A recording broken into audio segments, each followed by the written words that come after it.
ಕೆಲವೊಂದು ಸಿನಿಮಾಗಳು making star ಕಾಸ್ಟ್ಗಳ ಮೇಲೆ ಒಂದು ಹೈಪನ್ನು ಕ್ರಿಯೇಟ್ ಮಾಡ್ಕೊಂಡಿರ್ತವೆ. ಬಟ್ ಸಿನಿಮಾ ಆ ಹೈಪನ್ನು ರೀಚ್ ಆಗೋದ್ರಲ್ಲಿ ಎಡವಿರುತ್ತೆ. ನನಗೆ ಈ ರೀತಿ ಅನಿಸೋ ಹಾಗೆ ಮಾಡಿದ್ದು ಅರುಣ್ ಮಾತೇಶ್ವರನ್ ಅವರು ಡೈರೆಕ್ಟ್ ಮಾಡಿ ಧನುಷ್ ಹಾಗೆ ಶಿವಣ್ಣ ಅವರು ಆ್ಯಕ್ಟ್ ಮಾಡಿರುವಂಥ ಸಿನಿಮಾ ಕ್ಯಾಪ್ಟನ್ ಮಿಲ್ಲರ್.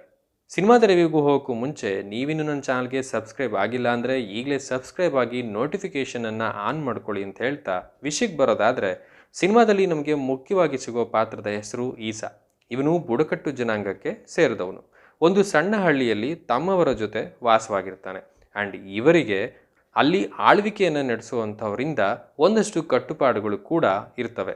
ಇವುಗಳಿಂದ ಬೇಸತ್ತ ಈಸಾ ಆರ್ಮಿಯನ್ನು ಸೇರೋ ನಿರ್ಧಾರವನ್ನು ಮಾಡ್ತಾನೆ. ಆದರೆ ಅಲ್ಲಿ ನಡೆದಂಥ ಒಂದು ಘಟನೆ ಅವನ ಜೀವನದ ದಿಕ್ಕನ್ನು ಬದಲಾಯಿಸ್ಬಿಡುತ್ತೆ. ಸೊ ಅಂಥ ಘಟನೆ ನಡೆದಿದ್ದಾದರೂ ಏನು, ಆ್ಯಂಡ್ ಈ ಈಸನನ್ನು ಕ್ಯಾಪ್ಟನ್ ಮಿಲ್ಲರ್ ಅಂತ ಕರೆಯೋದಕ್ಕೆ ಕಾರಣ ಏನು ಅನ್ನೋದನ್ನು ನೀವು ಸಿನಿಮಾಕ್ಕೆ ಹೋಗಿ ನೋಡೇ ತಿಳ್ಕೋಬೇಕು.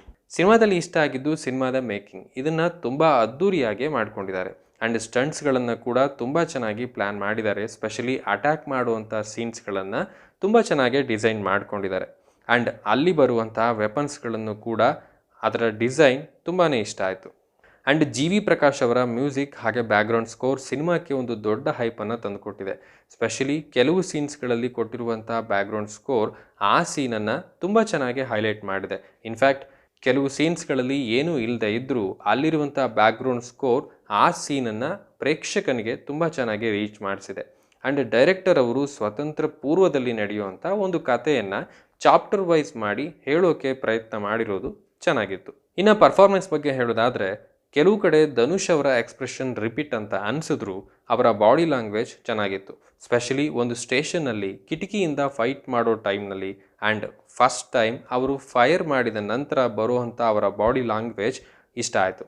ಇನ್ನು ನಮ್ಮ ಶಿವಣ್ಣ ಬಗ್ಗೆ ಹೇಳಬೇಕಾ, ಸಿಕ್ಕಿರುವಂಥ ಜಾಗದಲ್ಲಿ ಬೌಂಡ್ರಿಯನ್ನೇ ಬಾರಿಸಿದ್ದಾರೆ. ಆ್ಯಂಡ್ ಸಿನಿಮಾದಲ್ಲಿರುವ ಸಂಪತ್ ಅನ್ನೋ ಪಾತ್ರ ಇದು ತುಂಬ ಚಿಕ್ಕದಾದರೂ ಮನಸ್ಸಿಗೆ ತುಂಬ ಹತ್ತಿರವಾಗುತ್ತೆ. ಈ ಪಾತ್ರ ಕೂಡ ಇಷ್ಟ ಆಯಿತು. ಇನ್ನು ಸಿನಿಮಾದಲ್ಲಿರುವ ಸಂಭಾಷಣೆ ತುಂಬ ಚೆನ್ನಾಗೇ ಬಂದಿದೆ.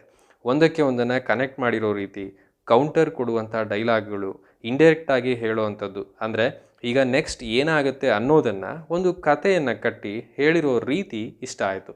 ಆ್ಯಂಡ್ ಕನ್ನಡದ ಡಬ್ಬಿಂಗ್ ಕೂಡ ತುಂಬ ಚೆನ್ನಾಗೇ ಬಂದಿದೆ ಅಂತ ಹೇಳ್ತೀನಿ. ಇನ್ನು ಸಿನಿಮಾದಲ್ಲಿ ಬದಲಾಗ್ಬೋದಿತ್ತು ಅಂತ ಅನಿಸಿದ್ದು ಸಿನಿಮಾದ ಸ್ಕ್ರೀನ್ ಪ್ಲೇ ಆ್ಯಂಡ್ ನರೇಷನ್ ತುಂಬಾ ಸ್ಲೋ ಅನಿಸುತ್ತೆ.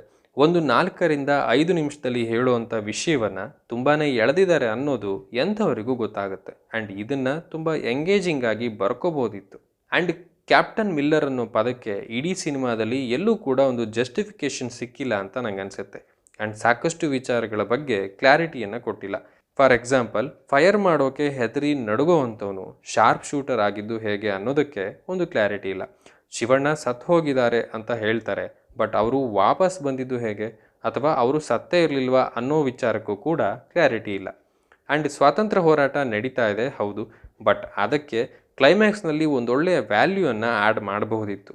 ಆ್ಯಂಡ್ ಶಿವಣ್ಣ ಹಾಗೆ ವಸುಮತಿ ಅನ್ನೋ ಪಾತ್ರವನ್ನು ಇನ್ನೂ ಚೆನ್ನಾಗಿ ಬಳಸ್ಕೋಬೋದಿತ್ತು. ಅದಕ್ಕೆ ಸಿನಿಮಾದಲ್ಲಿ ಸಾಕಷ್ಟು ಸ್ಪೇಸ್ ಕೂಡ ಇತ್ತು ಅಂತ ನಂಗೆ ಅನಿಸುತ್ತೆ.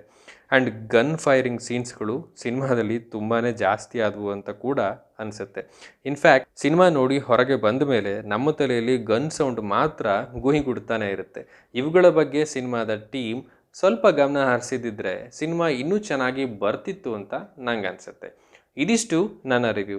ನೀವು ಈಗ ಆಲ್ರೆಡಿ ಸಿನಿಮಾವನ್ನು ನೋಡಿದರೆ ನಿಮಗೆ ಏನನ್ನಿಸ್ತು ಅನ್ನೋದನ್ನು ಕೆಳಗಡೆ ತಿಳಿಸಿ. ಓವರಾಲ್ ಆಗಿ ಹೇಳೋದಾದರೆ ಸಿನಿಮಾದ ಸ್ಕ್ರೀನ್ ಪ್ಲೇ, ನರೇಷನ್ ಸ್ಲೋ ಅನಿಸಿದ್ರು ಅದರ ಮೇಕಿಂಗ್, ಸ್ಟಂಟ್ಸ್ಗಳು, ಬ್ಯಾಕ್ಗ್ರೌಂಡ್ ಸ್ಕೋರ್ ಚೆನ್ನಾಗಿ ಬಂದಿದೆ.